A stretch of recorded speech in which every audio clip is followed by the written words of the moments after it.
basics. So I watched the documentary today. It was so good. Oh, good. Yeah, it was really, really good. I actually got really emotional because in addition to when I read your book, Sweetening the Pill, which I can't find. It's like it cropped up legs and walked away, but I don't know who would have taken it. Well, that's hard to lose. It's bright pink. It's usually easy Exactly. to find. Yeah. That's why I was looking for the bright pink book.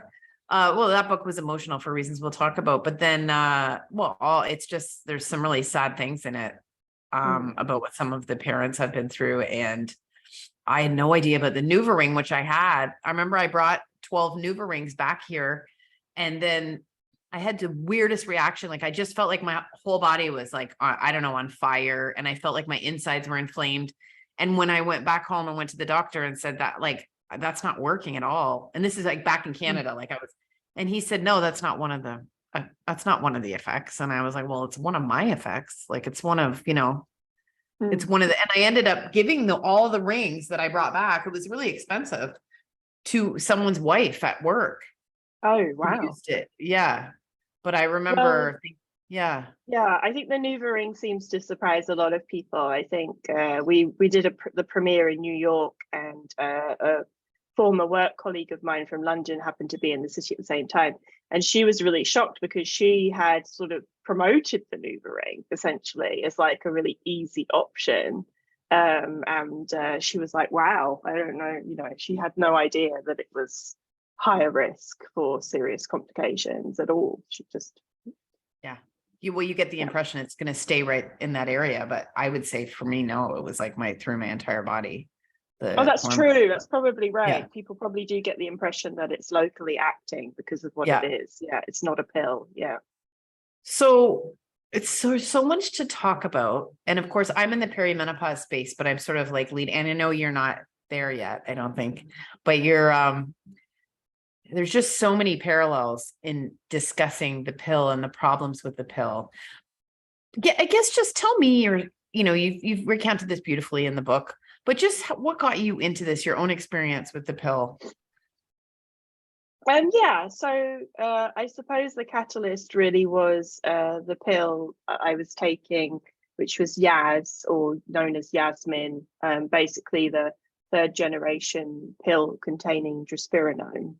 I had been on the pill since I was in my teenage years, and at this point I was in my sort of early getting to mid-20s. And I was on it for a couple of years or more, maybe 2.5 years or so. And I had spent a little bit of time in the US, and I'd seen all the ads on TV, and I remember looking back that it was a very heavily advertised brand of pill. But then when I'd gone back to England, I had been offered it just as a new option that was supposedly had less side effects and would cause less issues than other brands that I'd experienced. And so I went on it, and then everybody pretty much that I knew was on it. My best friend, my sister, everybody I could, spoke to seemed to be on it. And it was this real phenomenon, even though obviously in the UK, you don't have direct consumer advertising. It seemed to be this real phenomenon that everybody was taking it all at once. And I took it for, as I say, some time. And I just sort of developed over that time what started as what I would call felt like really bad PMS, but sort of then it ended up stretching over the whole month. And I just felt very anxious and low. And I had, a lot of mood issues. I also was physically not doing very well. Was very tired all the time. I had really bad UTIs.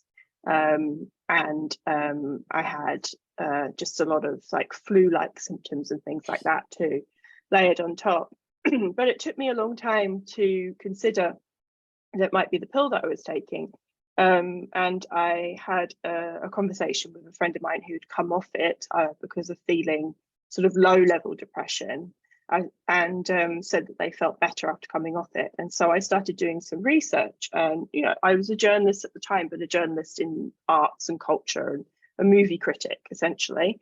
And so I went online, and at the time, we didn't have Facebook groups, it was forums. And there was a forum called Yaz and Yazmin Survivors Group. And it was women who had experienced really serious physical side effects and issues like with their gallbladder and liver, blood clots. But it was also people talking about mental health side effects as well. And so I started digging through that, and it was very eerily similar things that they were describing as what I was going through. It was the eeriness of the scenarios and the situations and the feelings that they were having, like, you know, waking up with a sense of sort of dread and doom and things like that, you know, things that you shouldn't really be going through in your 20s, having, you know, living in London with a pretty successful journalism career. And so that made, you know, me more interested in looking further, and I did pitch a feature to a magazine that no longer exists from Condé Nast called Easy Living, about the side effects that you don't know about with the pill. And they were really enthusiastic about this and let me spend a lot of time on it, gave me a double-page spread. But it meant that I got to interview a lot of people, especially research scientists and doctors, about it. And there was research scientists that said, you know, that there's a definite gender bias, and it's something I'd never really considered. The idea, she was like, well, we're not really looking that much into mental health issues because of the gender bias in science and in terms of women's health issues in general.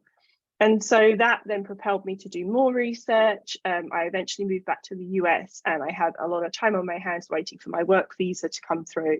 And so I started a blog, which is what you did in 2009 on Blogspot. And the blog was meant to be like a diary of me coming off the pill after 10 years, but also ended up being a pool for the research that I was doing. And you had this great library just down the road from me that I would go to, and I was reading all the women's history and feminist books that I could find. And what I was finding was that none of them were talking about the pill in any way other than the pill is great, it arrived, everything was different and better. And so I thought, well, there's something in this, because I slowly started getting women write to me and put comments on my blog. And I was like, okay, so this is something, it's not just me, there's more people are experiencing than just me. And so the blog went on for quite some time. I wrote a lot. And then over time, I considered creating a book proposal, but that was a long time in the making. And then it was, once I had the book proposal, even longer time to find someone to publish it.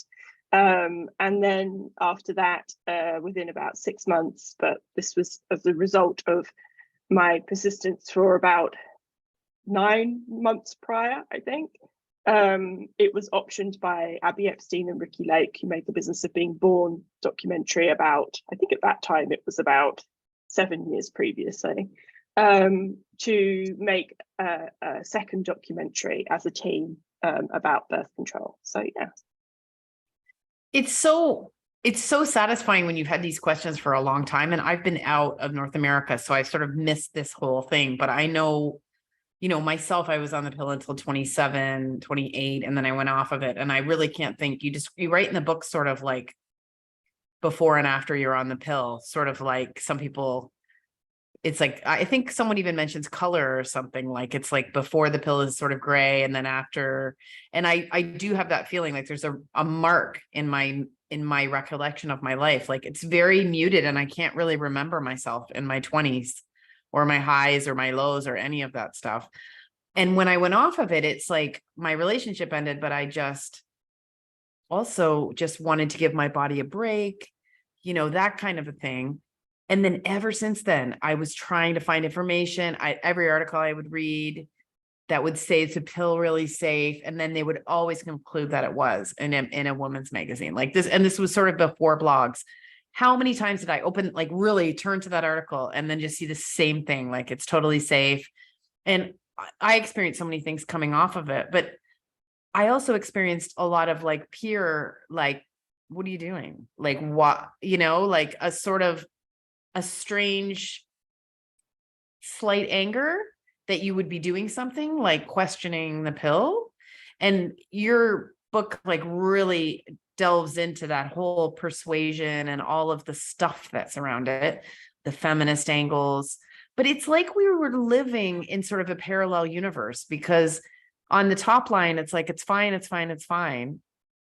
Then the blogs came. then women were always talking about it with themselves. And then the forums came and the blogs came, and then it's like rising up. But we're 2023, and I'd say we're still in or would you say we're still in a climate where top line, the pill is fine? And you guys make them film, you know what I mean? I think even more so almost now. I mean, there's never been a good time to release a film like this, but we worked on it for 7 years, and we were always getting, each of us, emails from people saying, you know, we hear you're working on this film, or I hear you're working on this film. Do you really think this is the right time to bring out a film like this? Because essentially the worry was, you know, that you're going to provide fodder or ammunition or justification for the removal of access to the birth control pill or hormonal birth control by, you know, the political parties and Republicans in the US and the religious right in the US that seem to always be vying to do that, although I don't know whether that's true entirely or not, but that's what they seem to be doing. And I think that obviously the film came out, we premiered in November 2021. So you're coming in after a pandemic where so much has been thrown in the air in terms of like the medical industry. You know, we've seen a boom in alt health in the wrong direction. You know, a lot of the wellness sphere, that was really the main area talking about the problems with the pill, ended up getting co-opted into this sort of QAnon thing with the vaccine, anti-vaccine, I'll say, but I find that is not necessarily fully paints the right picture. I've been called anti-birth control, so I always find that's a little difficult. Right. But you know, people who wanted to promote vaccine conspiracy, basically, so we came in after that, but also just before the overturn of Roe v. Wade. So then, you know, when you're asking me like now at this point, no, I would say right now at this point, not only is the pill still being, you know, pushed as overall safe, but it's now like, you know, the absolute necessary option, and you know, that we have to put all our issues aside in order to make sure it's continues to be accessible, but also, you know, it's made the stakes have become even higher and even stronger, essentially, in people's minds, because you know, it's like, well, what, you know, when you make a documentary like this, which is sort of, you know, a lot of different experts making their case, you know, people will say, well, what do you think is going to happen? You know, are you going to persuade a bunch of young women who wouldn't normally come off the pill to come off the pill, and then they won't be able to get access to abortion, and then where will that leave them? You know, this is a terrible time for this conversation. Which, you know, if it hadn't been for the fact that I've, you know, only heard for the last 7-8 years of working on the documentary, this is a terrible time for this conversation, perhaps I would have found it put me in more of a panic mode or in a stressful situation to feel maybe I would have had self-doubt. But because that's all I've heard for the whole time, even during, you know, Obama years, and, you know, during the times when there was an 18-month window perhaps where things seemed potentially more positive. But you know, when people start saying that to me after Roe v. Wade, I was like, no, this is my perspective on this hasn't changed, which is that still the fact remains is that lots of women come off the pill because of side effects. They always have. It leaves them with no other options. They don't know what to do. Often they just, you know, rely on options that they don't know how to use very well or don't use very well. And that puts them at risk of unplanned pregnancy. And that's not great. And that is just a fact. And whatever the documentary says about the pill or not, that's happening regardless. And that, you know, the benefit of putting out this documentary is that, you know, we're talking about the importance of body literacy, which is if we had body literacy as women, and we weren't so reliant on the pill, or then when we came off, we would be able to understand our fertility cycles and be in a better position to avoid pregnancy. And also we would not be, and this is you know, something that I've been talking about since, you know, even before we started working on documentary, since I started the blog in 2009, We wouldn't, if we weren't so reliant, then we wouldn't be so victim to the political football of whether we can access it or how or when or what cost, or, you know, the politicization of the pill. And, you know, if we were able to choose to not partake in that, then we would have more freedom, essentially, which is, you know, currently very limited. So that's a long answer to the question of is the pill still venerated as the only option? Yes, the answer is yes.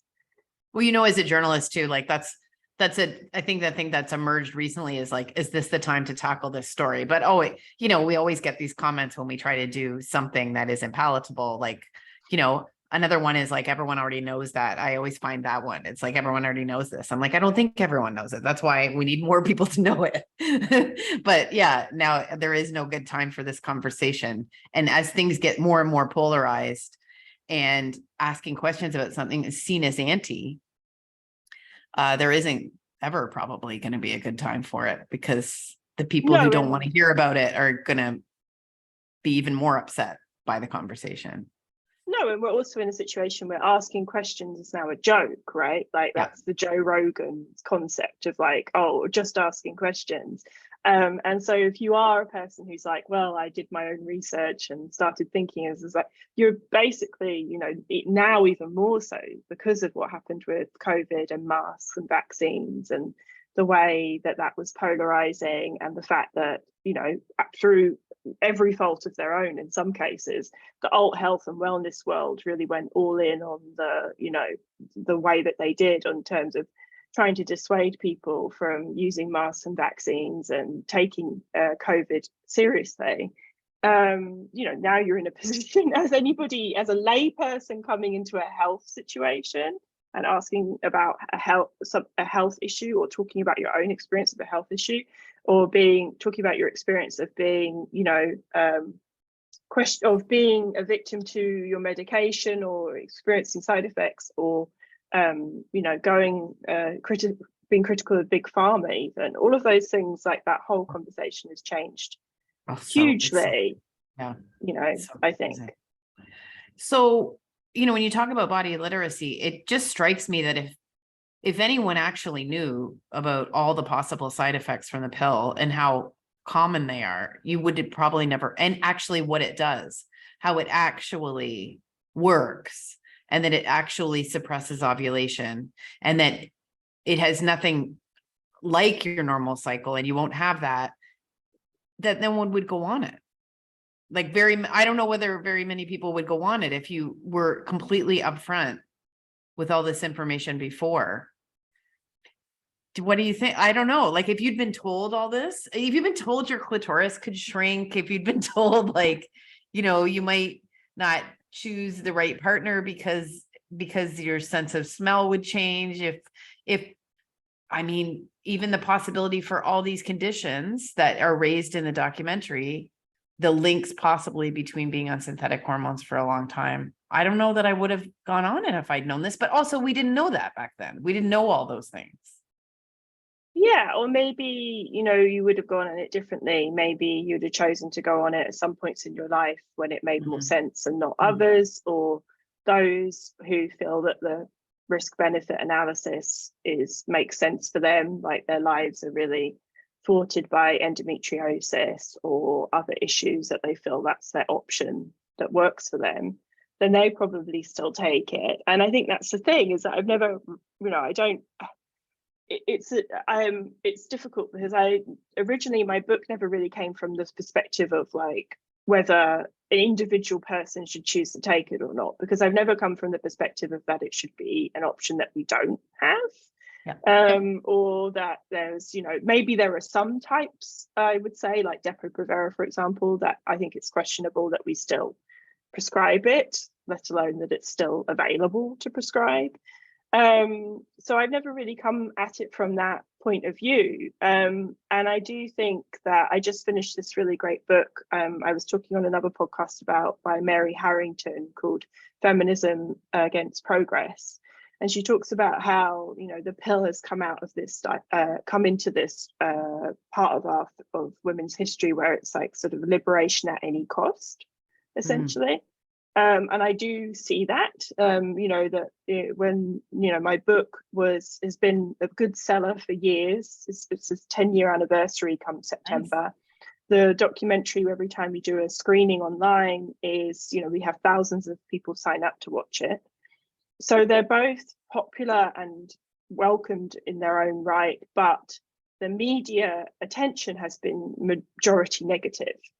Right. And that is partly this sort of what she talks about in her book, which is this kind of elite of women and people who have benefited greatly from the pill in terms of their career and standing, in terms of how history has evolved with the pill. And this is kind of a very big topic to come into, but I think it makes sense here.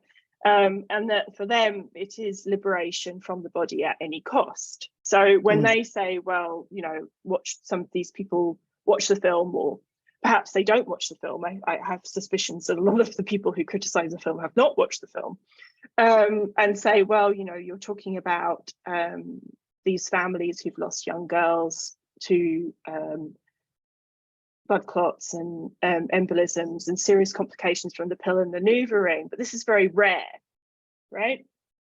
And they'll say that, and I'll be like, I can't believe you could sit through a movie like that and watch those families and then be like, well, this is very rare. Like, well, okay, what else is very rare that you care about? Shall we chat? Shall we chat about that?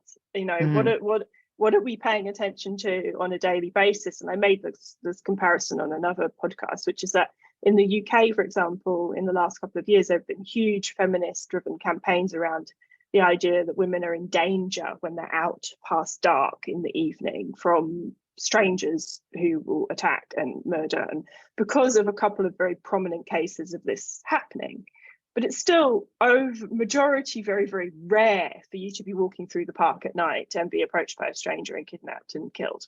But there were huge pushes around that, and how we could make women feel safer and how women would be safer after dark walking around cities.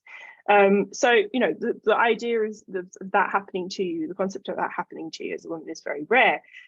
It's less rare than that you would get a blood clot and die from the pill, to be honest. Right. But we just say, well, that's very rare, so we don't have to worry about that. And so I think that is shows that essentially, like, the idea of sort of liberation through the pill at any cost is still very much, the main ideology here. And individual women do choose all the time whether the cost benefit analysis means that it's better to be on the pill or not. But within a society that really has a lot of cultural and social pressure for them to stay on the pill, but ideologically, I think it's still at any cost. And in your book, you really dive into this concept that, by taking the pill, you can just sort of become more like a man, right? You're just not going to have the variations of your menstrual cycle bringing you down. Like, that's sort of the hot top level thing, is like, I can take this pill and maybe I don't even have to have my period because I can just keep taking it, and I can be productive, and I don't have to respect the fatigue and the ebb and flow of my moods. And that's, when I was reading that was one of the things that really echoed for me for the hormone therapy conversation. And again, they're two different things. They're two different, often different hormones. Some are synthetic, some are not. The levels are different. But the concept of you can opt out of this sort of very important part of being a woman that's the sale of it by taking these hormones was very interesting to me, because it's like almost like your monthly period shouldn't be happening, almost like your end of your fertility shouldn't be happening in a way that you even notice, and you can just top those hormones up and continue on the way, and you don't have to respect any of it. And how that gets into our brain, how we're sort of programmed that way to think that is something desirable. Can you talk about that a little bit? Yeah, so in the book I talk about, the issue that we have with biology, like when we start talking about sex difference, right, between women and men, and that we have different biology, the knee-jerk reaction amongst a lot of people, which was a big part of the reaction to my book, was that, oh, you're saying, immediately if we talk about difference, the conclusion will be that women are lesser, right? That we are, not on par with men, that we are, faulty or lesser, weaker, very lots of ways. And if you start talking about bodies, then you're going to start talking about minds, and then it's like a sort of slippery slope feeling about it. Like, oh, well, we can't talk about this, that there's differences, because that will always, in the end, come back negatively on women, and that it will be used against us to talk about it in that way. So we just don't want to talk about it. Even better, we want to try and avoid it entirely, which is what you're saying about the pill and HRT. So we don't just not talk about it, we actually try and medicate ourselves out of the difference, right? Which, I talk about that in the book a little bit, the idea of, you're taking something to get out of the menstrual cycle and make yourself more able to participate in, the way that we structure society, which is more so geared around, male hormone daily cycles than it is around women and their monthly cycles. And I talk about, the idea that you're suppressing your natural hormone production and replacing it with steady stream of synthetic hormones. So you're avoiding lots of fluctuations in mood and energy and things like that, which is not necessarily making you more like a man, but it's making you kind of more just less of a human, in a sense, I guess. More of you're kind of adapting your body to that. And yeah, to go back to that book I mentioned by Mary Harrington, Feminism Against Progress, she has a great moment in that book where she talks about how it was about being able to, you take the pill to gain personhood, which is kind of what I said in the book, which is that, well, I'm always confronted with the question of like, okay, but the pill was really great, right? At some point, like it was a huge victory and we needed it. And it was an amazing technology, maybe one of the best inventions of, women's history. And, it changed everything for us and, overall terribly positive. And I've always rankled at that a bit. I'm like, but was it overall terribly positive? Because was it necessary? Was it a victory for women? Why did we have it? Where did it come from? And we know the history of where it came from is dark and messy, and it didn't come from some sort of purely sort of feminist feeling of wanting to give women freedom over their bodies and avoid pregnancy. It came out of eugenics and the testing, and people died and people were tested on without consent and all of that. And so we know that it didn't come out of the most pure origins. But then in my book I say, well, what did we get? Well, women got to leave the home and enter into professional workplaces alongside men, essentially, and that's really what was happening. But at the same time, women had always worked, or certain classes of women had always worked, and they had used other methods of contraception to avoid pregnancy, and always had. And so, you have to look at it within that context rather than what we do now, which is to look back and assume that there was this sort of line in the sand where everything before was dreadful and everything after was perfect. And that's just what we tend to do, and I don't think it's necessarily true. And then Mary Harrington talks about in her book this idea that it was a bargain to gain personhood for women to be accepted, that we would have to sort of use technology, use the pill to overcome our biology, and divorce ourselves from that or issue, or take ourselves out of the quandary of being different, and having to be fertile and potentially get pregnant and all these things. And that was helpful for the economy and growth of capitalism and the industrial revolution of technology and all these things, but not necessarily really helpful to women on individual level or over time for us as a population. Yeah. So I think that's a big part of it. So no, carry on. I was going to say, what about the way we're just conditioned to accept these exogenous hormones from cradle to grave? Like, it seems that we're just, you touch a lot on that in your book. We're just conditioned. Can you talk a little bit about the conditioning? Sure. And I think, what we're seeing more and more now is that, that the young girls will go on the pill almost soon after they get their period to regulate their periods, because normally in puberty, your cycles are more irregular and often heavier and more painful. So that's often seen as like the obvious choice, is to have your teenage daughter or younger go on the pill. And then you're often using it for most of your adult life, maybe with breaks to have children, if you find that happens quite quickly, and then go back on it. And then the push now, even 10 years ago, I would say this was less common, that once you're sort of over 35 or into perimenopause, is to sort of stretch out by offering things like the hormonal IUD or Mirena or different things that will take you into menopause, really, across that gap there.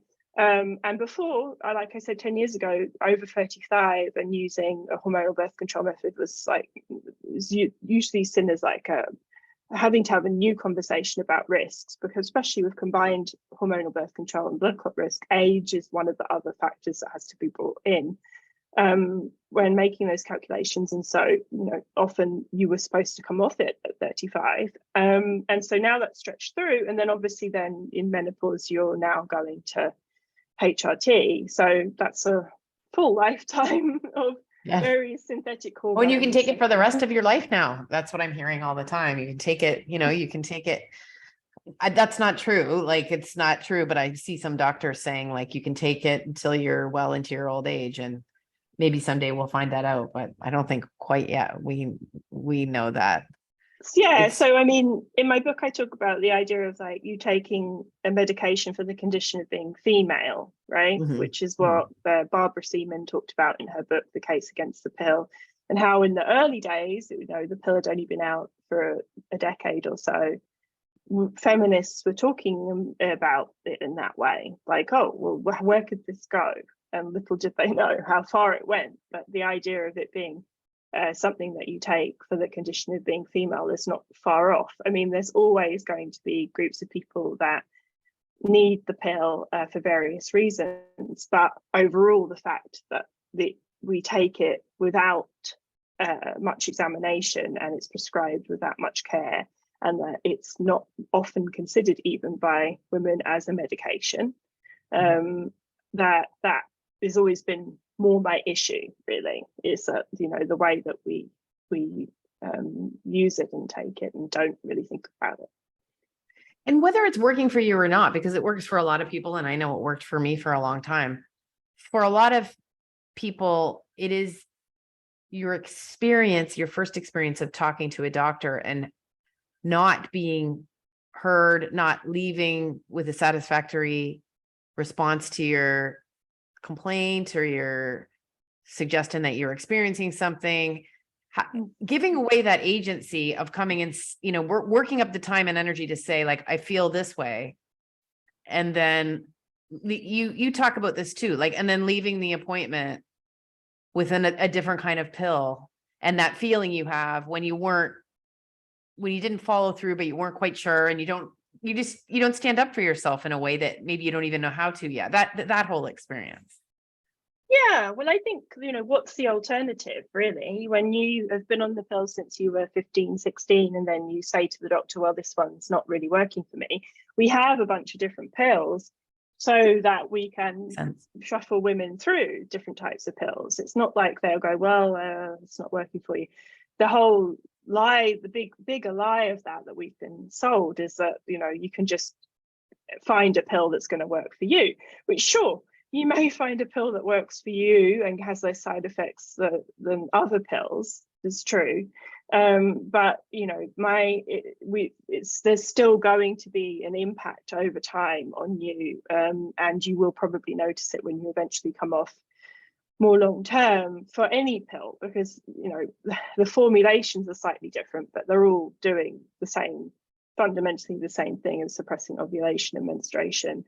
And over time, that will have effects, whether you are conscious of them or not. And, you know, everybody, like I say in my book, everybody is changed by it, whether you feel dramatically worse at the time or you don't. It doesn't make any difference, really.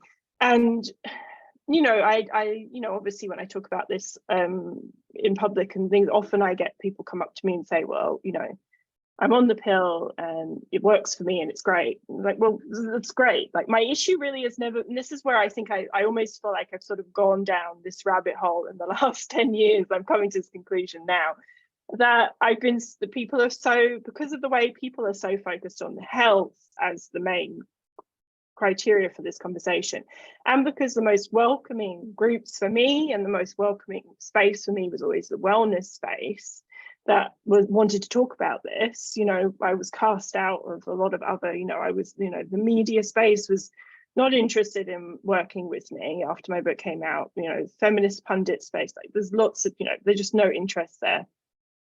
So the wellness space, so it got the feedback loop of that meant that I got very concentrated on that element of it. But I've always been much more interested in the pill as like a political tool and what it is in terms of social and political and cultural conversation around like where we are and how it became integral to society. Then that's affected my health. And I think having poor health is obviously prevents you from being able to, you know, engage in lots of activities, including thinking about, you know, how you feel about society and how things are organized, etc. But that was always more of my interest. So whether or not it works for you, I'm always put in that situation where I'm like, well, okay, as long as you're, and I always say, you know, well, you know, the ones you want to avoid are the drospirenone containing pills and the Nuva ring and the Depo-Provera.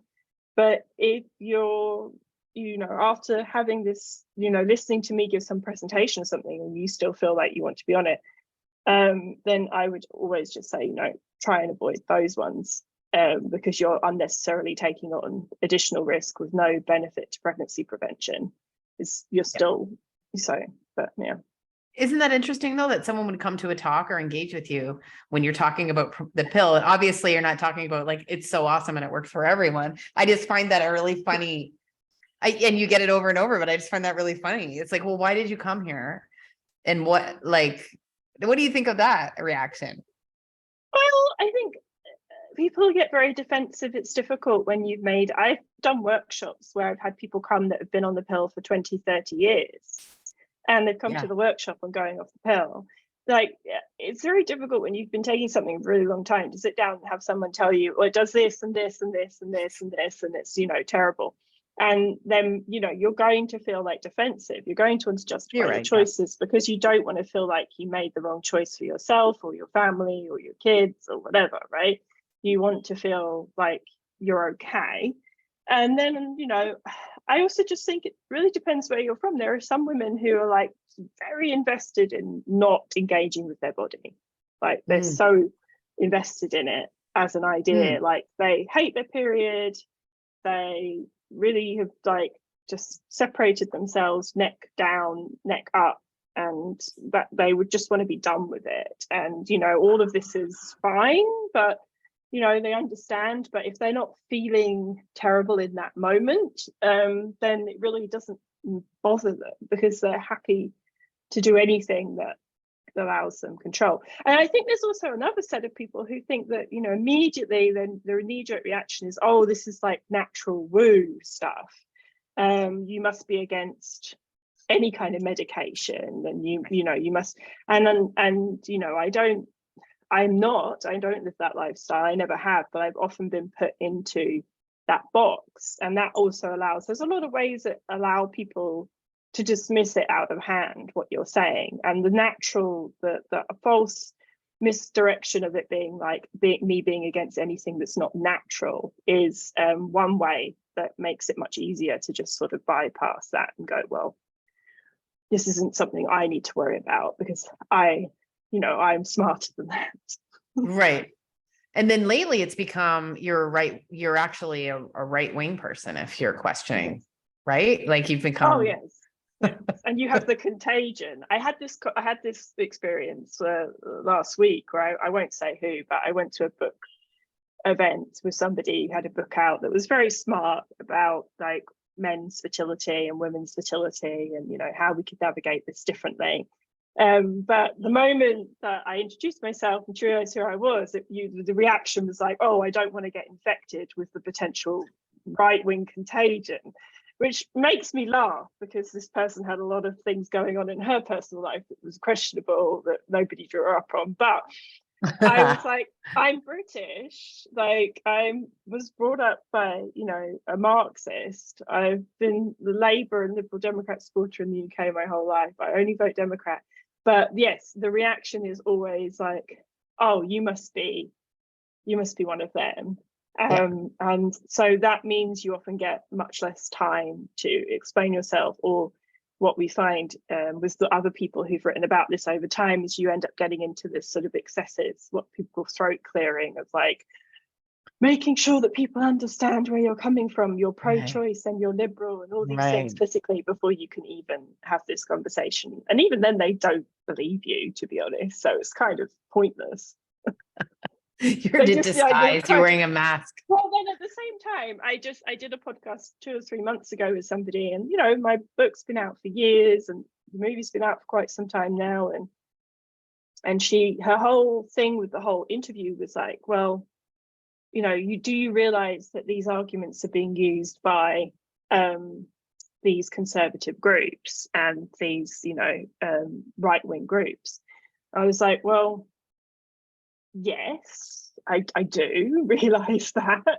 And she was like, well, aren't you worried, you know, that they're using, you know, your work for their own ends? And I'm like, well, if anybody reads my whole book from like a UK independent Marxist publisher and gets to the end and thinks that I'm on their side, then they obviously can't read very well. Yeah. But also maybe they learned something, because with my book, like, it's totally obvious where I'm from politically. And, you know, if you're going to read that as like a right-wing US conservative, you know, you can get to the end. Some people did, I think, at times. Then you might pick up some ideas that perhaps you've never thought about before. And with the film, the ending of the film is very, like, I think the ending of the film is amazing. It was always what I wanted the ending of the film to be from the very, very start. And I pitched it myself as what I wanted to be the final scenes of the film. And we do get lots of people sort of, obviously, you know, I don't know if they're vote Republican, but they're definitely conservative, more conservative leaning people who write to us and say, oh, I watched your film and I was shocked at the ending. And I was with my kids or whatever, but I really liked what you were saying. Like, these are people for whom the ending of the film, I won't spoil what it is because I want people to go and watch it, but that is really like confronting to their, you know, how they feel about women and how they feel about how we should talk about sex and our cycles. And, you know, maybe they watched with their husband, and, you know, it's amazing to think of what came out of that, right? But this journalist I was interviewed by was very much worried about how they would like misuse what I was writing about, when it was like, well, you know, first of all, you know, I think that there might be some positive influence there. And secondly, you know, I think there's a writer I've been speaking with about this for a few weeks now. She's called Megan Down. And she is talking about how, like, what we really need in all these spaces are smart people. And I you know, I feel bad calling myself smart because I'm British, but smart people who can talk about like these topics well and intelligently from this left liberal point of view. Otherwise, you're just letting that side of the political divide dominate and control and lead the entire conversation, which means then also you're allowing this space to open up where women who are like, hang on, like my side of the fence is not, nobody over here is talking about this, and this is really important to me, and this has really affected me.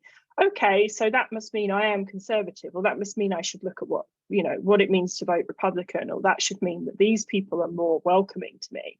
And you're losing people to like, you know, who aren't looking beyond that, who are one issue voters, or, you know, that's their top priority right now in their lives, because we're not talking about it. Yeah. But instead of seeing it that way, they see it as, oh, you're giving this content and fodder and ammunition to the other side, you're traitors, you're working for, you're allowing them to have more credence or more, validity. Which I just think, no, I'm sorry, that's what you're doing, because you've refused to talk about this. And this same journalist was saying to me, well, I don't know about this idea that the pill causes depression. And I said to her, I was like, I'm literally not going to argue with you about whether the pill causes depression or not. I said, I've been doing this for too long. If you want to pull apart one study or another study, you go ahead and do that in your own time. I am not going to do it with you. I think that's gaslighting. I think it's disingenuous. And I think you've got some other agenda if you're going to sit here and tell me that that isn't true for you or people you know or people you work with. Have a conversation. Yeah. The evidence for that, if you present the evidence, it's robust evidence. I mean, just this whole idea that everyone's an activist, but in the direction of being careful that a certain message gets out does just lead to censorship and just does lead to this idea that we can't openly discuss things and it's okay to question things. And you don't have to stop and think, who else had this idea before I say something? Because it might be a person who I don't agree with who had that idea. And then no one's ever using their words and everyone's getting more and more scared and no one's talking about important things. Like people like you who are willing to stick your neck out, it's important. It makes other people feel like they can do it. I mean, we're in a very, Megan Daum is another person with her Unspeakeasy. And I don't know how this happened, but even me, and I'm not putting myself with you guys because you're much more brave, but even asking questions about HRT, I can feel it. I can feel that's being painted as a right wing. I've seen it on Twitter. Oh, another right wing person questioning whether everyone needs hormone therapy. It's like, no, it's just a regular person asking some questions. Well, no, and I saw an article came out yesterday about this where it was trying to sort of say, this birth control misinformation is, in the wellness sphere, but it's mostly the far right. And the one big argument this man was making in this article was like, oh, this is all part, the only reason that the right criticizes hormonal birth control is because they want to sort of solidify gender roles again and bring us back to sort of traditionalist gender roles. So this sort of idea of and the very limited idea of the 1950s housewife. People forget of all the women who were working in homes and factories and, the people who weren't middle class, who weren't at home only being housewives. But that concept, right? And that's what, that they're like, well, this is what they're trying to do. And because this is what they're trying to do, that means, that's what everybody who talks about this is trying to do, right? And we're all just trying, which is actually what we're trying to do is the total opposite. We just had a whole conversation about how, sex differences and, the fact that our biology is different is not deterministic of who we are, but unfortunately that's how we see it. So then we can't talk about it. It's just this incredible, massive derailing, and it's only got worse because there's this muddying of the waters with, what we've seen in recent years, where you've continued with the problem with access coming up, but then also the clashing of the alt health and then the right. And bringing the meshing of those two together has also made it even harder to sort of state the case for what is, more women-centric focus, because, nobody's saying that those on the right, the majority, it's right, they don't have women's best interests or rights or freedoms at heart. That's not what they're doing. That's not why they're talking about it. But that doesn't mean that isn't something that should be part of the discussion. But yeah, it gets lost. And this incredibly tricky, the last thing I'll ask you is, it's a huge topic, but this incredibly tricky question of all these women went on the pill and we have all these problems today with our reproductive systems. And I saw someone on Twitter just say, all these women went on the pill and now we have an unprecedented amount of PCOS and all these other conditions. And even to say those two things beside each other, like this is happening and this is happening, is like incendiary to just suggest that possibly for some women, their long-term pill use has led to other conditions down the road. So not being able to even ask questions or talk about that, what does that do to people who suspect that perhaps what they're going through has something to do with the pill? I'm pretty sure my gut issues that I have to do with the pill, and the research I've done and the 12 years I spent on the pill, long-standing gut issues that have now led into, like, in midlife, like problems I'm having to deal with and autoimmune disorders. And I feel I can track that. I don't think that's right wing to say that, you know? No, and that, you know, you should be able to get that information and know that that might happen. I agree. I know quite a few people in my own life who've had the gut issue specifically, for sure, as a result. But I actually think I know which meme or which Twitter tweet that you're talking about, and it came out a while ago and it went viral. And as you say, it sort of juxtaposed the two things. It was from I would say, a very spurious source. So I never shared it on because I did my research. And it was from, you know, a woman who was obviously, you know, cashing in on those concepts because they are becoming more popular to share on social media. But yeah, the idea of it is, you know, is it whether it caused it, or with a lot of things, it's whether it actually treats it. So just recently there was somebody tweeting about this and saying, you know, what are we going to do, you know, if there's no hormonal birth control for all of these issues that it treats, which, you know, there's an endless list of things that it supposedly treats. You're like, this, but does it treat it? And maybe if we hadn't fallen back on the pill and had the pill this whole time to just put women on without worrying as a relatively inexpensive option, we may have found actual treatments for issues that we currently use the pill for, whereby you don't come off or never come off, or don't come off and find your symptoms come back, or never are able to come off. And it's a lifetime medication with side effects and with risks. And maybe we would have found other ways of approaching things, but we didn't because we had the pill. And you know, that yes, I think there's a lot of the idea of like, oh well, you know, we couldn't survive without it at this point because this and that and the other and all these things.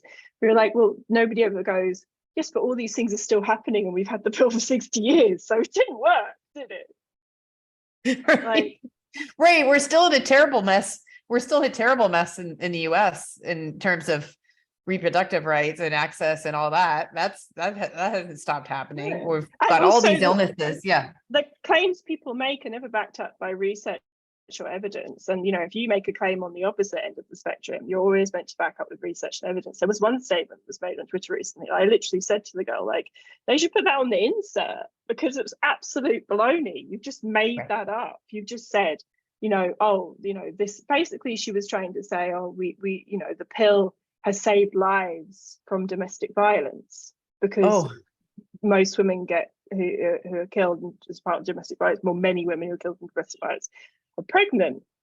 Like, such a huge leap of logic. It's such a huge leap of logic. And I could make my own huge leaps of logic about how the pill has impacted male-female relations in a negative way, as you're making it like in that positive bent. And yes, it's really mind-blowing. People really take liberties on the other side with how much good it's done, and then accuse us of taking liberties with how much bad it's done. Yes. Did you have any idea how this was going to change your life? And would you do it all again? I'd probably write the book in a pseudonym. Really? Yeah, I would. Wow. Yeah. Okay. Because I wanted to carry on in the career I was in. And it's hurtful. It's hurtful that you lost. Once people could Google it, then, you know, I would walk into interviews on the back foot because people would be like, what is this about? You know, and you have to explain that to like every middle management guy, white guys, like, you know, got absolutely no clue, 55-year-old. It was bad. Yeah. I'm sorry that you had to go through that. I would have definitely written it with a pseudonym. Okay. Well, it's too late for that. It is. At least it's selling well still. I mean, you can't say that about a lot of books 10 years later. Well, actually, it was selling well until about 2 years ago, and now it's tanked and been taken over by other books of with similar titles. So, Okay. yeah. Well, I'm glad you wrote it. It really spoke to me, and the film is really good too. Can you tell people where they can access that? Yeah, so the Business of Birth Control it's on Amazon Prime Video to rent in the US, Canada, and the UK and Germany. In the US, you can also go to the businessofbirthcontrol.com and rent it directly, kind of self-published version of the movie. And then my book is available right now, to be honest, since the pandemic, it's mostly available via Amazon, independent bookstores. One of the things that happened during that time is they didn't stock as many indie titles. So a lot of those have dropped off. So you would end up going to Amazon for the most part. And then my website is sweeteningthepill.com. I got your book on Amazon. That's where I got it. I know. Okay. Listen, it's wonderful to talk to you about this. It's so interesting. And I'm so glad you did it, but I also wish you wrote it under a pseudonym. Or just my married name. That would have anything but your very, very distinctive name that you have. Oh, it would have made a huge difference. If you were only Sue Jones, it would have been perfect. Right? Okay. Okay. Well, listen, thank you so much for your time. All right. Thank you very much.